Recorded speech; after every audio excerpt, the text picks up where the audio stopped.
Dear friends, welcome to Jolly's Kuleena. ഇന്ന് ഞാൻ സ്പെഷ്യലായിട്ടുള്ളൊരു beef കറിയാണ് ഉണ്ടാക്കാൻ പോകുന്നത്.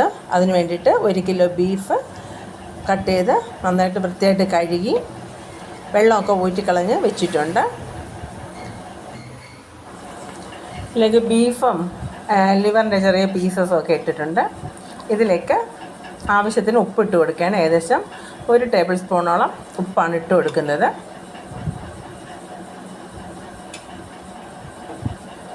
ഇതിലേക്ക് 3 വലിയ സവോള ചെറുതായിട്ട് കട്ട് ചെയ്തത് ഇട്ട് കൊടുക്കുകയാണ്. 3 വലിയ സവോള ചെറുതായിട്ട് കട്ട് ചെയ്തത്. അതിലേക്ക് 2 വലിയ ടേബിൾ സ്പൂൺ ഇഞ്ചി,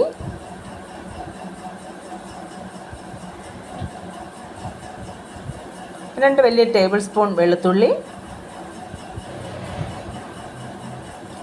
മഞ്ഞൾ,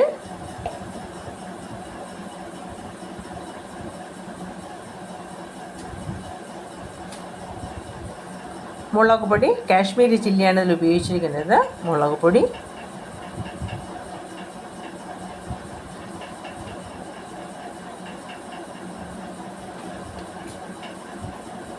പിന്നെ 2 വലിയ ടേബിൾ സ്പൂൺ മല്ലിപ്പൊടി.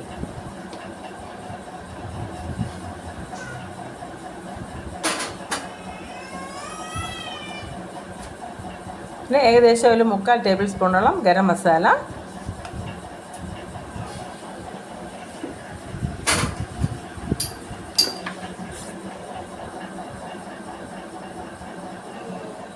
ഒരു 1/4 ടേബിൾ സ്പൂൺ കുരുമുളക്.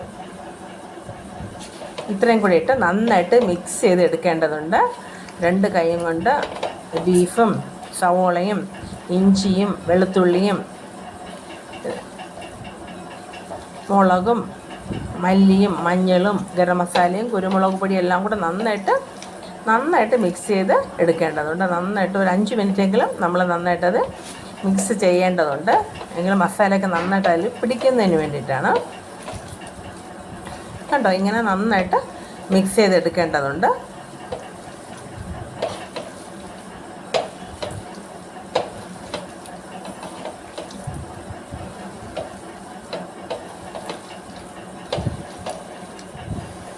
അതിനുശേഷം ഒരു അരമണിക്കൂറോളം നമുക്ക് ഇത് അടച്ചു വയ്ക്കണം. അപ്പോൾ അതിന് മുമ്പ് കുറച്ച് കറി ലീഫും കൂടെ ഇട്ട് കൊടുക്കുന്നുണ്ട്. അതിനുശേഷം അടച്ച് വയ്ക്കാം. ചുവട് കട്ടിയുള്ളൊരു പാത്രത്തിലേക്ക് ഏകദേശം 4 ടേബിൾ സ്പൂണോളം വെളിച്ചെണ്ണ ഒഴിച്ചിട്ടുണ്ട്. വെളിച്ചെണ്ണ നന്നായിട്ട് ചൂടായി വരുന്നുണ്ട്. ഇതിലേക്ക് നമുക്ക് കുറച്ച് പെരുംജീരകം, നല്ല ജീരകം എന്ന് പറയില്ല, നല്ല ജീരകം ഏകദേശം 1/4 ടേബിൾ സ്പൂൺ ഇട്ട് കൊടുക്കാം.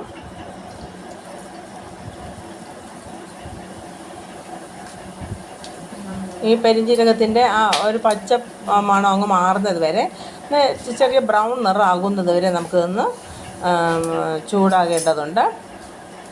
നന്നായിട്ട് പൊട്ടി വരും. പെരുംജീരകം നന്നായിട്ട് പൊട്ടി വരണം. അതുവരെ നന്നായിട്ട് നമുക്കൊന്ന് ഇളക്കി കൊടുക്കാം. ചുവട് കട്ടിയുള്ള പാത്രം തന്നെയാണ് ഇതിന് എടുക്കേണ്ടത്, അല്ലെങ്കിൽ ചിലപ്പോൾ അടി പിടിക്കാനായിട്ട് ചാൻസ് ഉണ്ട്. അപ്പം ഏകദേശം പെരുംജീരകം നന്നായിട്ട് പൊട്ടി വന്നു. ഇതിലേക്ക് നമ്മൾ മിക്സ് ചെയ്ത് വെച്ചിരിക്കുന്ന ബീഫ് കണ്ടോ, ബീഫ് അതിലേക്ക് ഇട്ട് കൊടുക്കുകയാണ്. മുഴുവൻ ബീഫും അതിലോട്ടിട്ട് നന്നായിട്ട് ഇളക്കണം. ഒരു 5 മിനിറ്റെങ്കിലും നന്നായിട്ട് ഇളക്കി ഇത് യോജിപ്പിക്കണം. എണ്ണയും മസാലയും ബീഫും ഇഞ്ചിയും വെളുത്തുള്ളിയും കറിവേപ്പിലയും സവോള എല്ലാം കൂടെ നന്നായിട്ട് ഇളക്കി യോജിപ്പിക്കണം. യോജിപ്പിച്ച ശേഷം ഒരു 5 മിനിറ്റ് കുറയാതെ നമുക്കിത് ഇളക്കി യോജിപ്പിക്കേണ്ടതുണ്ട്. ഉണ്ടോ, ഇളക്കി യോജിപ്പിച്ചതിന് ശേഷം അടച്ചു വെക്കാം.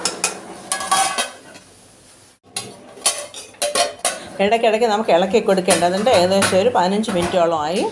കണ്ടോ, അത് ബീഫിൽ നിന്നും വെള്ളം ഇറങ്ങിയിട്ടുണ്ട്. ആ വെള്ളത്തിൽ കിടന്ന് വേണം ഈ ബീഫ് നന്നായിട്ട് വെന്ത് കിട്ടേണ്ടത്.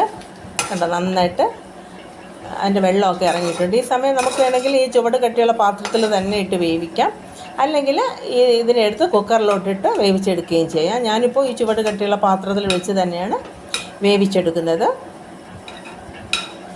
ഈ സമയത്ത് വേണമെങ്കിൽ നമുക്ക് ആവശ്യത്തിന് ഉപ്പ് നോക്കിയിട്ട് ആവശ്യത്തിന് ഉപ്പ് ഇട്ട് കൊടുക്കാം. ഏകദേശം 1 മണിക്കൂർ കഴിഞ്ഞിട്ടുണ്ട്.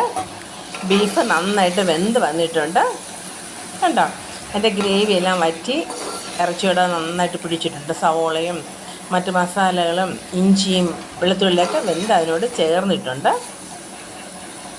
ഇതിപ്പോൾ നമുക്ക് ബീഫിൻ്റെ ഒരു പെരട്ടെന്ന് വേണമെങ്കിലും പറയാം. ഇപ്പോൾ നല്ല ടേസ്റ്റുള്ളൊരു കറിയാണ്.